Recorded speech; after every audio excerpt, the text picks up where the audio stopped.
Hey everybody, welcome to another episode of Think Your Way to an Epic Life. And today we have somebody really special.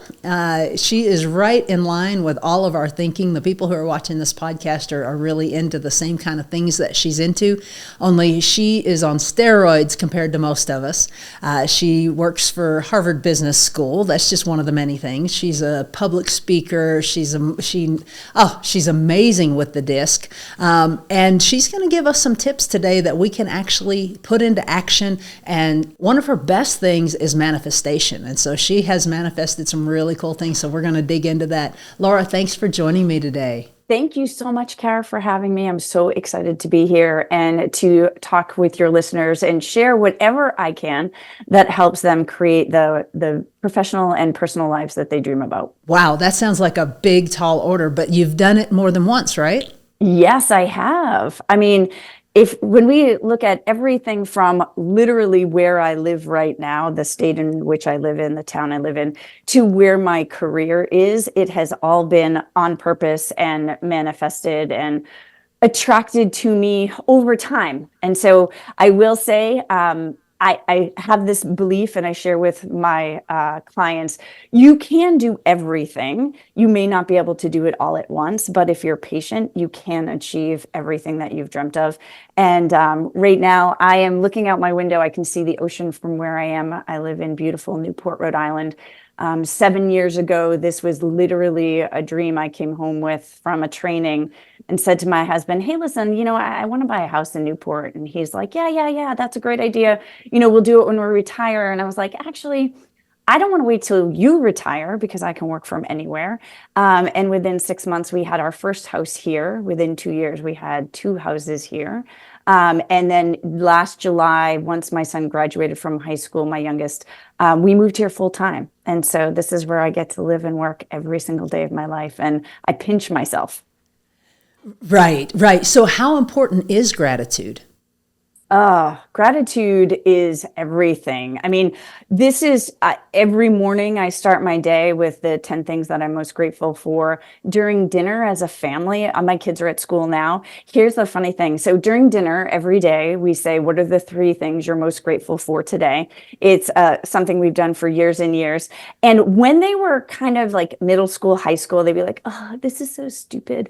I can't think of 3 things, And I just say, okay, we'll sit here until you can, because there's got to be at least 3 things today. Now, what's funny is when they come home from school at dinner, they're the ones saying, okay, what about gratitude? Let's do gratitude. When I'm not here and they're here with my husband, they do gratitude. And so the beautiful thing is when you're grateful and you practice that every day, it just creates this amazing energy that brings more things to you. So we incorporate it into every part of our life. Okay, so on the gratitudes, specifically for someone who's listening and says, okay, I'm willing to try it. Obviously it's working, I'm willing to try it. Is it 3 things that you're grateful for in general, or is it 3 things that happened in the past 24 hours, or how do you do that? Good question, because my family makes fun of me. I do have rules. It does have to be today, right? So I think that because it's so easy to jump ahead and be like, oh, I'm grateful for this thing that hasn't happened. Well, okay, but what happened today that you're so grateful for? Like, what is it in this moment? And it's also that helping them come into present. We often are looking at the past or planning for the future, but like there's so much happening in this moment that we forget about. And so my rule is it has to be today within the 24 hours. Well, I think that helps your brain actually search regularly, because if we just say I'm grateful for, then it's usually going to be our family, our health, or the same thing every time instead of searching. Exactly. And when we're together every day, again, these silly little nuances, they call them rules, but I said, you can't repeat the same thing 2 days in a row. So it does have to be something different. Because, when you're at the dinner table, they'll be like, oh, I'm grateful for this meal. Okay, well, that's really, really nice. If you use that, what specifically about the meal are you grateful for? Because again, we don't want it to just be something that they say to get the task over with. It really is like owning and feeling that gratitude because it's about energy, right? And I want to put out into the world the energy that I want to get back. And the only way that I can do that is by talking about the things that are good and being grateful for those things and all of the blessings in our life. Right on. Okay, so we've jumped deep in without getting any real background. Tell us about you and what your career, basically, how your career started and how you got to where you are today. Well, so interestingly enough, I started in real estate because when I was 25 years old, I bought my first two-family house, and it really at that point, it was out of functionality. You know, I was living in an apartment. I was working in fundraising and I was living in an apartment. They raised my rent and my family had always owned real estate. So my mom had just said, hey, why don't you buy a two-family and have someone help you pay the mortgage? And I was like, that's a great idea. And you'll notice a common thread in my life is once I get an idea, like within 6 months, I had my first two-family. And so in buying real estate and growing up in a family who always owned real estate, like I was always interested in it, and being highly theoretical, I love to learn. So if I'm going to be in something, I want to learn about it. And so when my husband and I moved from New Hampshire, where I had my two-family, to Connecticut, I decided I would leave fundraising and go into real estate. And so because I owned real estate. My intention was never to be a realtor, but the market was really good. And a friend of mine said, hey, listen, I know someone who's looking for a buyer's agent.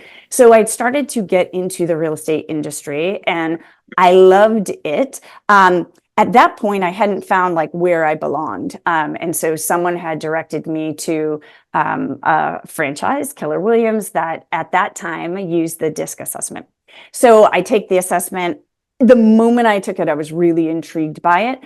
And as I grew in my business, I was on the leadership council and my broker would say, like, it's really frustrating. Agents have these goals, but they don't follow through. And I was like, well, give me their assessment. Let me take a look. So, when someone leads with a certain behavioral style, like steadiness, their, greatest fear is rejection. So the idea that we go for no is not going to be sustainable for them energetically. So people started bringing me their assessments and saying like, hey, like, how can you help me? And so I started to help people build businesses based on who they were. And from there, people started to say, hey, listen, my spouse is looking for a new job, or, there's a youth assessment. My son or daughter is having trouble in school. And so I saw that it was much bigger than real estate. And so from there, I decided, well, okay, I really want to get into coaching. I had done a lot of training while I was at Keller Williams in the area of coaching. But if I'm going to be a coach, I want to have a coach. And so at this time, I had moved just because we had moved towns, I was no longer with Keller Williams. So I said, well, I'm going to hire a Tony Robbins coach. And so at that time, I'm working with my Tony Robbins coach. And he had said to me, have you ever thought about being a Robbins coach? And I was like, no, I kind of want to do my own thing. And then the more I got into the Robbins system as a client, I was like, this stuff changes lives. And so I applied the Robbins application process at that time. I don't know what it is now. It was so intense. You interview for, I can't remember, 3 or 4 months, doing a series of trainings and activities, both virtual, and then we got together. And then you find out if you're hired. And so I worked with the Robbins organization for 2 years. I love the company to this day. Like, I am forever a client. At the same time, the rigor of what they require to be a coach in terms of time commitment, I was on the phone too much. And if you can't tell in how I'm externally expressive, I love to be with people. And even though I was talking to people all the time, I wasn't with people. And so I had left the Robbins organization to build my own coaching company, and have been doing that and just building a company word of mouth. My tagline is building businesses and lives worth talking about. And so the more people will talk about their success in working with me, the bigger my business grows. And then right now, I'm blessed just through various trainings to be connected with Harvard Business School, and I started as one of their executive leadership coaches in the fall. And obviously, that's just an amazing organization to be a part of. And again, we talk about gratitude and blessings, like how things have lined up. I'm really grateful and honored every day that people let me into their world, and allow me to be part of their journey. And so it's something that I don't take lightly. And yeah, I'm just honored to be able to work with the people that I do. Boy, I can, I can definitely concur with that. It is amazing. As a coach, it is amazing how vulnerable your people are. They trust you. They're safe with you, and they believe and know that you have their best interest at heart. Yeah. It's beautiful. Right? Yeah, it's amazing. It is good stuff. Okay, so you've got your own coaching company. You are working with Harvard Business School. You are working with Base Coaching Group, who I'm with as well. How did that come about? The base coaching opportunity? Yes. So I am good friends with the one and only Joel Rico. And so as he and the brilliant Shannon Steer were working together to build this company, knowing my intense background with assessments, I mean, I've debriefed thousands of assessments. I love it. Right now, I'm literally doing it every day. And so knowing that, Joel had said, hey, maybe there's a way that you could really help and work with the organization. And knowing Shannon from afar, we hadn't been close when I was at Keller Williams, but obviously knew her, admired her. When he said, there's an opportunity to work with this organization, I was like, yes, count me in. And so that has just been outstanding. I mean, I'm biased about base coaching. You can't find a better group of coaches, of leaders. Yeah. Yeah, I'm a little biased too. It really is. It's an amazing group of the energy, the talent that obviously, I mean, just look, we got you. That is amazing. And it was very, very enlightening to go through that with you. So anyone who is listening, there are a lot of different DISC tests. Do they call them tests? No, assessments. Assessments. I'm sorry, you don't say tests because that freaks people out. A lot of different DISC assessments, and Laura takes you through and helps you understand. Everyone in my world thought I was a driver, and it turns out I'm not. And she helped explain that and how that works and why people would assume that.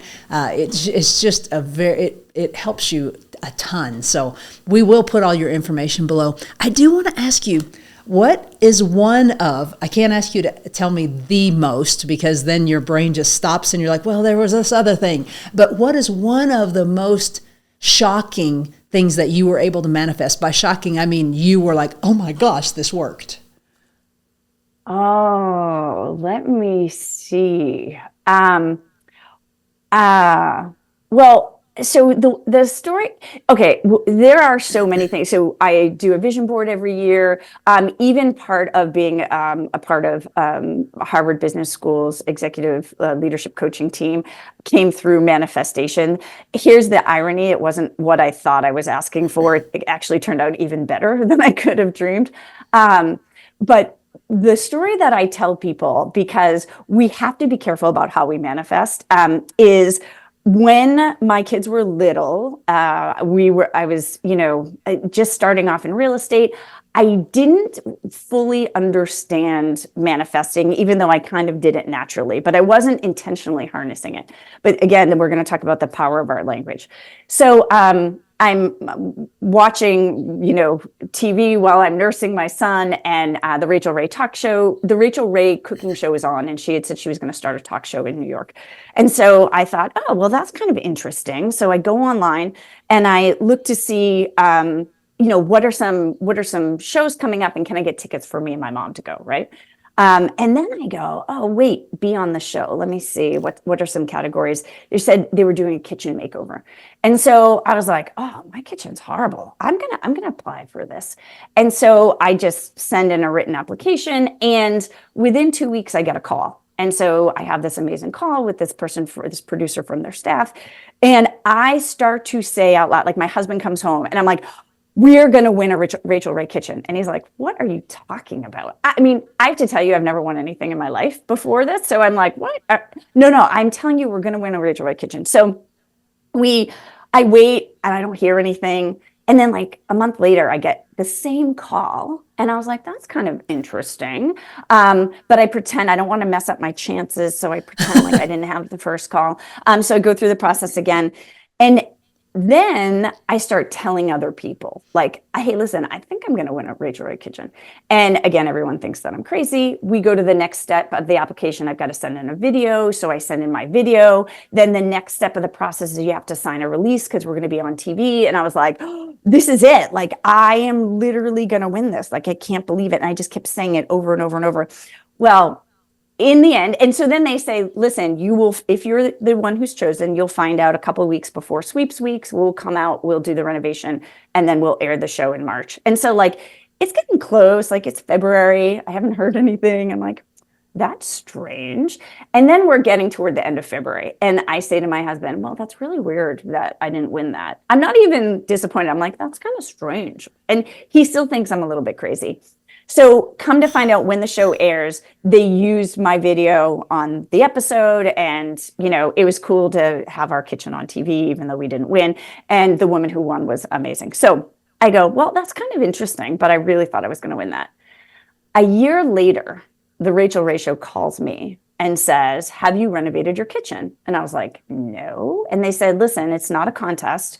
We want to do a kitchen makeover and we are 98% sure we want it to be yours. We're going to decide before the end of the week. Would you be in? I'm like, yeah. They said, here's the difference. We're going to do your kitchen to make it look like Rachel Ray's on the talk show. And I was like, no, right? So the first person won sort of your traditional, like new cabinets, beautiful countertops. And I'm like, okay, well, her kitchen isn't really my style, but whatever, new refrigerator. I've got all of these grand plans happening in my head. I'm like, yeah, sure, come on over. So the designer comes out like a month before we're about to air and or they're about to come and do the renovation. And she's like, so did the team tell you that we're doing this on a budget of $1,000? And I was like, what? No. And they're like, well, anybody can renovate if they have endless means. And so we're doing this on a budget. And I was like, So I kind of say at this point, who cares? My kitchen isn't great anyway. Like, go for it. I'm in. Sure, go for it. And so ultimately, they renovate my kitchen to look like Rachel Ray's. They do it on a budget. So I did get exactly what I asked for. I kept saying, I am going to win a Rachel Ray kitchen. And I did. I won exactly what I asked for, a Rachel Ray kitchen. Wasn't what I thought it was going to be in the end, but it was a fun experience. I got to be on the show and go to New York City. And I kept the kitchen for 1 year and then I renovated him. I love that. You know, thank you for talking about the warnings about manifesting, because I have a very dear friend that saw this man that she thought was the perfect man. And she manifested that she wanted someone exactly like him. And there is no one exactly like him. So she ended up with him and it ended up not good. So what are some parameters? Somebody's 101, I'm going to start manifesting. I want to start something small. Well, what do you warn them against? Well, the number one thing is to be careful about the language that you use, whether you're using it intentionally for manifesting or whether you're just talking in conversation. So, for example, a lot of people will use the statement, I can't afford that. Ah, okay, interesting. That language creates in your brain has two jobs: to answer your questions and prove you right. So when you say I can't afford it, your brain will filters through that statement and will find all of the ways you can't afford anything, the things that you want, you name it. So even in small statements like that, the language I use is I choose not to spend my money that way right now, because I can afford anything I want. If I want it badly enough, I will find a way to find the funds. So even those small shifts in language are what's keeping us stuck where we are. So number one is be careful about the language that you use. Number two is be very specific, right? And I say be specific if it matters, right? So like the Harvard Business School, I had put Harvard Business School on a vision board that I had made like 3 years ago because I had done a training with a group from Harvard. I thought maybe I would go get my master's there. That was why I put it on there. But here we are 3 years later, even better. I'm working there as one of their executive leadership coaches. In that case, not being specific was huge, was awesome. But that idea that if it is something specific you're looking for, that you get specific with your language. The other key is not getting caught up in how you're going to achieve what you want. A lot of times people get caught up in the details of how. Sometimes it's just enough to throw it out there. And when you're just focused on your outcome, the how comes to you. And so it oftentimes doesn't have to be as hard as we think it is to get the things that we really want. Okay, that's all very, very good advice. So I have to ask you, because of Harvard, did you read The Happiness Advantage? Oh, yes, of course. Love The Happiness Advantage. I tell you, that is so fascinating. The things that we think make us happy are not really the things that bring us happiness. You can't deny the studies that he did, at Harvard, where someone from the outside looking in would say, they're privileged people. How is it possible that 80% of them could be depressed? They're privileged. Well, they're under ridiculous pressure, and it's the way that they're interpreting. They're not looking at Harvard as a blessing, as an incredible opportunity. They're looking at it as pressure. And so reframing what you're thinking is very important as well. Right. And when we get more of what we focus on, it's not just a cliche or a statement. It's literally how our brain functions, because we get so much information at us every day.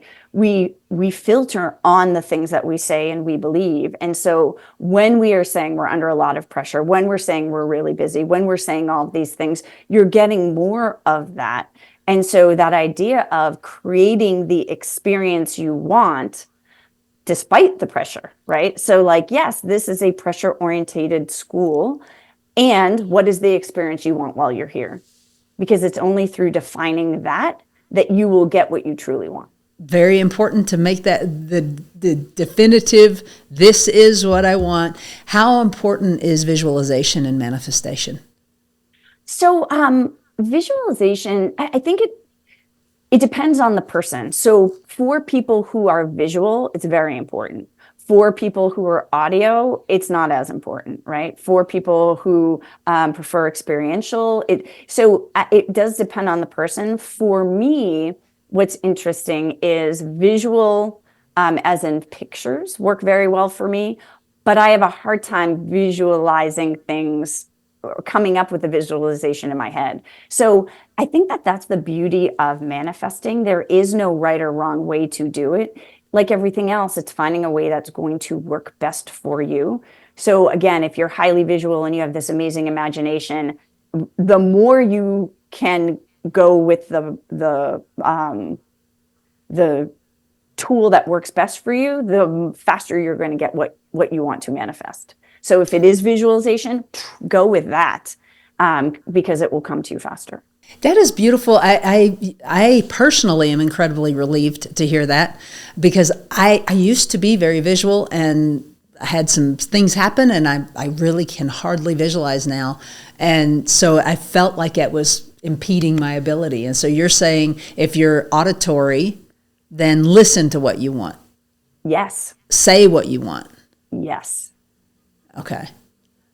And so, and for that, it is, listening. It could be as simple as listening to podcasts that are about the things that you want, recording your own voice, making sure the key about the auditory piece is making sure that you have those pattern interrupts when your inner voice is conflicting with what you truly want in your heart. Okay, so a pattern interrupt. Walk someone who's brand new to that. How do you do that? So a pattern interrupt is a technique that you decide in advance when you recognize a certain behavior. So for instance, let's say you have a certain goal in your business, a real estate goal, and you go to 4 listing appointments in a row and you don't get them. And then you're like, oh, maybe I'm not good at this. Maybe my materials aren't good. Maybe this isn't the career for me. Okay, wait a second. Allow those feelings to happen, because you don't want to push down any feelings. We always want to validate our own feelings. And then make sure that when we're using language that doesn't serve us, we stop it. So, okay, is it really true that the only reason I didn't get this listing is because I'm not good at it?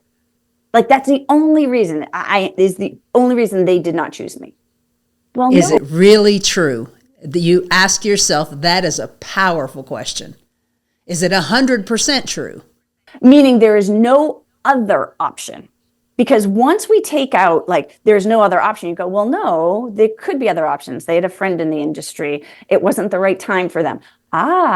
So once you recognize that your belief isn't the only belief, then you can decide, what do I want to believe now about myself, not about the situation.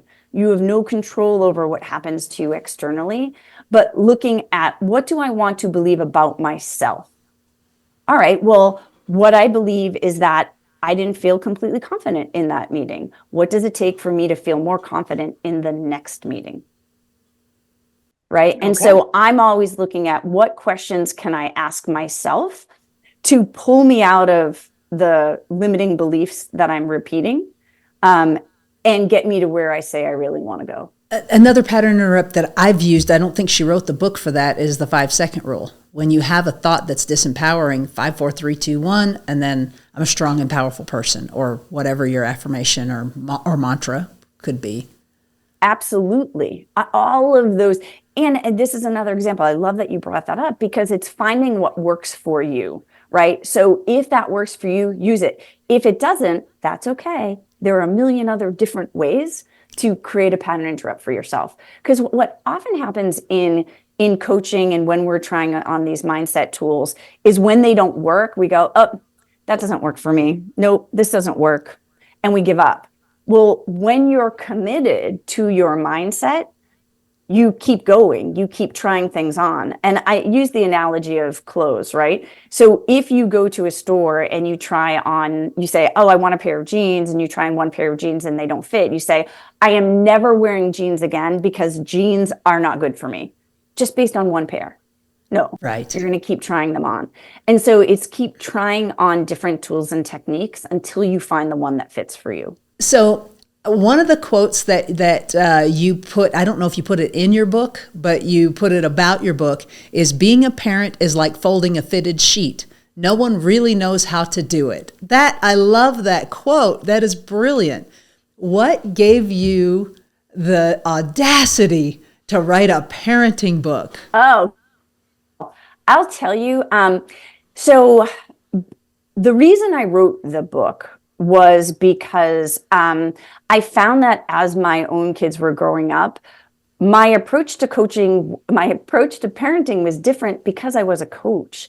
And as parents, we're not taught these tools and techniques to work with other people, and especially our kids. And so one of the biggest challenges I find as a parent, and if I didn't have that DISC background and understanding, I would fall into the trap, is that we parent based on our behavioral style instead of our kids' behavioral style. And then we don't understand why, they don't listen to us, they don't behave, they don't do all of those things that we say out loud about our children. And so when we start to look at parenting on purpose, and the book is called Purposeful Parenting, I just saw that I was so intentional with everything I did as a parent.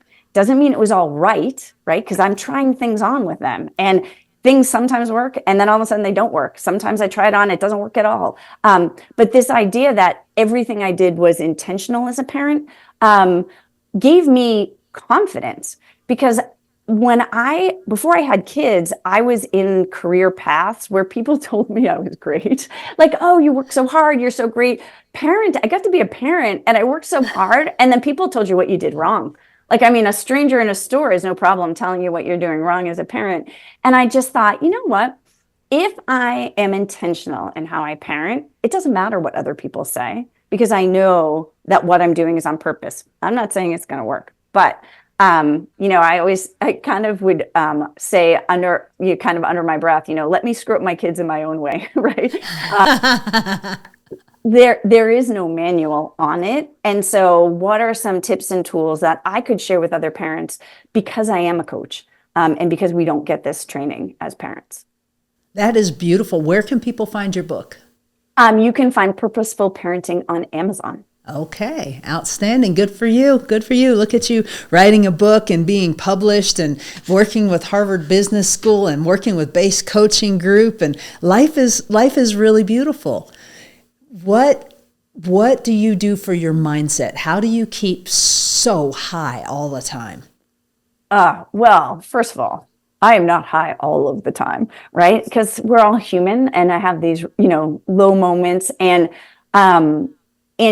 I think for me, it's just concentrating on not staying there, right? Because I am so crystal clear on the life experience I want, right? So whether I'm a parent, I'm clearly defining the experience I want as a parent. When I'm at work, I'm clearly defining the experience I want as a coach. When I am even on vacation, I'm clearly defining the experience I want when I'm on vacation, because keeping that clarity allows me to handle the bumps that happen along the way. And there are always bumps. And so I do allow myself to feel down. I'm a crier. I do allow myself to cry. It's a really important release for me. And then, it's okay, how long do I want to sit in this? I give myself that time. And then I decide at that point, okay, now what am I going to do? And it's always based on what am I going to do to get to the experience I said I wanted. I love that. I heard it described at Keller Williams as a 15-minute funeral. If somebody does something terrible and you're very upset, you have 15 minutes and you can cry and scream and beat your pillow and do whatever you need to do. But then when that 15 minutes is up, what can I do to make it better? Or maybe I can't. Just leave it behind and keep going. Right. We can't control the things that come into our life. And I'll often share, we've got three options in every situation. We can change our perception, we can change our procedure, or we can blame. Most people blame, and they blame external circumstances because then they're not accountable and it's easier. But the reality is, when we want to make a change and move forward, we've got to look at perception and procedure, because those are the only two things that we have control over ourselves. And once we decide to move forward with that in mind, we can make anything happen. No doubt about it. Well, do you have this has been fantastic, Laura. I cannot thank you enough for sharing your wisdom with all of our people. Do you have any last words of wisdom for everyone? Well, first, thank you for having me. Thank you to all of your listeners for staying on for the show. I think that the last thing I'll end with is be kind to yourself, right? I think in a world where people are striving and there's lots to compare yourself to because we have access to so much information online, be kind to yourself, because it's really you that makes the difference. So I will end with that, and thank you for having me. Oh, it has been my honor. Thank you so much.